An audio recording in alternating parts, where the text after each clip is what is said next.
Wait until you see this. This is a baseball field just right by a neighborhood. Look at that. This is bonkers. In the UK, this would be a football pitch. Sorry. This is why Russians say that American houses are made out of sticks and are total crap. Plug sockets in the bathroom. This really confused me. We do not have this at all in England. I'm an American living in England, and here's some things that are very different in British households compared to American ones. I've been here for a few days, and there is some major differences that I have noticed between American houses and British houses. In England, they don't have window screens. You just open the window like that, and there's no screen. And I find American beds are much softer, while European beds are harder. British tourists get their first look at American homes and are instantly surprised by how different everything feels. From huge kitchens and walk-in closets to massive refrigerators, garages, and spacious backyards, these houses are far bigger than they expected. Even the extra space and unique layouts catch them off guard. For them, this is a completely different side of everyday American living. Americans, another question. Why do you have indoor carpets? You know, these ones where they like cover the whole room and like even sometimes the stairs. I think it's cozy. I like it. But in Europe, that is not a thing. And I just want to know why. Is it just because it's cozy? Like, it's as simple as that? Has it always been like that? Things in American houses that are weird to Europeans. Appliances are huge. Think massive fridges. American refrigerators are the size of a European wardrobe, and somehow they're still full. We also have ice makers, which seem to not even exist in Europe. We like our drinks cold, just like we like our houses, with air conditioning. And we also have ceiling fans. I still don't understand why so many European homes don't have ceiling fans. The washing machine often has its own dedicated room, aka the laundry room. Europeans often have washing machines in the kitchen. And yes, almost everyone in the USA has a dryer. Europeans can't believe Americans don't hang their clothes outside. Americans can't believe anyone would wait 2 days for their jeans to dry. Many American sinks have a garbage disposal, while many European sinks don't. American bedding has a top sheet, while Europeans just have the duvet. And I find American beds are much softer, while European beds are harder, which apparently is better for you. I'm an American living in England, and here's some things that are very different in British households compared to American ones. Okay, for outlets, obviously you plug whatever you're using in, but then you have to flick the switch down to turn it on so it will work. There have been so many times I've plugged my charger in but not flick the switch on so then my phone doesn't charge. Obviously, this is a shower with a shower door, but it only goes halfway. I gotta be totally honest, whoever designed this needs to go back to school because it's the dumbest thing ever. I don't understand why it doesn't go all the way across because it's actually kind of cold in there sometimes and the water gets all over the floor. This one is so cute to me, but in England, they don't have mailboxes. They have these little post things. I don't even know what they're called, but your mail comes through this. I'm in our bathroom, obviously, but one thing about bathrooms in England is there are no outlets to plug anything in. So if you want to dry your hair, curl your hair, whatever you want to do, you have to do that in your bedroom, which is so fucking annoying. In England, they don't believe in closets. You have to buy another piece of furniture, which is called a wardrobe. This right here is a wardrobe and it holds all of my clothes. Your girl just wants a walk-in closet. I'm still not over how small the refrigerator and freezers are, but one thing I really miss is having an ice machine. I'm sure you could obviously get a fridge with an ice machine, but most people don't have them. This is the best we can do with the ice, and honestly, they don't last long at all. Differences in a home in the USA compared to a home in the UK. Now, disclaimer here before you watch this video. This is my former home in the USA, and I'm comparing it to a home that I've been in the UK. Now, not every home in the UK and not every home in the USA is going to have this, but this is just the differences I noticed. A dishwasher in the kitchen, not laundry. There's no door to the kitchen. No switch, just plug it in and it works. The Queen says hi. The boiler hot water heater, it's in the garage. Windows that open up and down. Screens on the window, because if not, bugs would get in. A laundry room. Washer, dryer. Cold, hot. Differences to the houses in America compared to the ones in the UK. The size of the fridge freezers are just massive in every single house in America. There's no letterbox on your door, as for in England there always is, but in America you have to either walk to the end of your driveway to get your mail, or for me, I walk about 2 minutes to a bunch of mailboxes, and that's where I get my mail.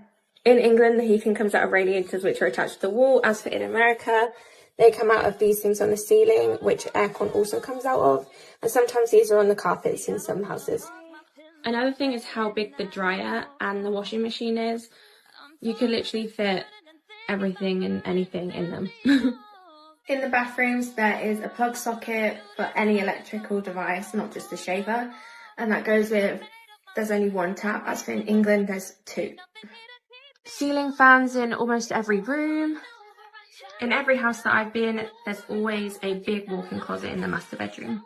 Differences between American houses and UK houses. Number one, what don't you see? There's no letterbox. To get your mail every day, you have to go on a 5-mile hike directly to that thing over there, which is called a mailbox. Number two, no houses have gates on the front. Everything is just open. 3, radiators. Where does your heat come from? There's none anywhere. That is where all your heating and aircon comes from, through all the vents in the floor. Number 4, every fridge, freezer is oversized. Like, it's designed that you'll always be able to fit a massive fridge, freezer in your houses. This blows my mind. Every single bathroom, you have a socket near the sink. A socket near the sink. Like, yeah. Most American houses, of all the ones that I viewed, and my house, will always have a main bathroom that leads into the master bedroom. Next thing, so a bedroom in America can't be classed as a bedroom unless it has a closet inside. So in England, we just buy a wardrobe. It's rare that you'll get like a walk-in closet. Over here, it's completely normal to have a walk-in closet in every room. The spaces between houses. You're just so separated. Like, there's so much, you could literally in England build another 2 houses there and all be conjoined. But here, in most places, you'll find that everything's spread out and open between every house. Can we take a moment to appreciate the sheer size of an American oven? Now back home, my oven stops like here. And I also love this drawer. So you can put in all your pots and pans. Well, what would fit? Maybe your pans. And also it's like a warming drawer, so you keep food warm whilst you're cooking and serving the rest.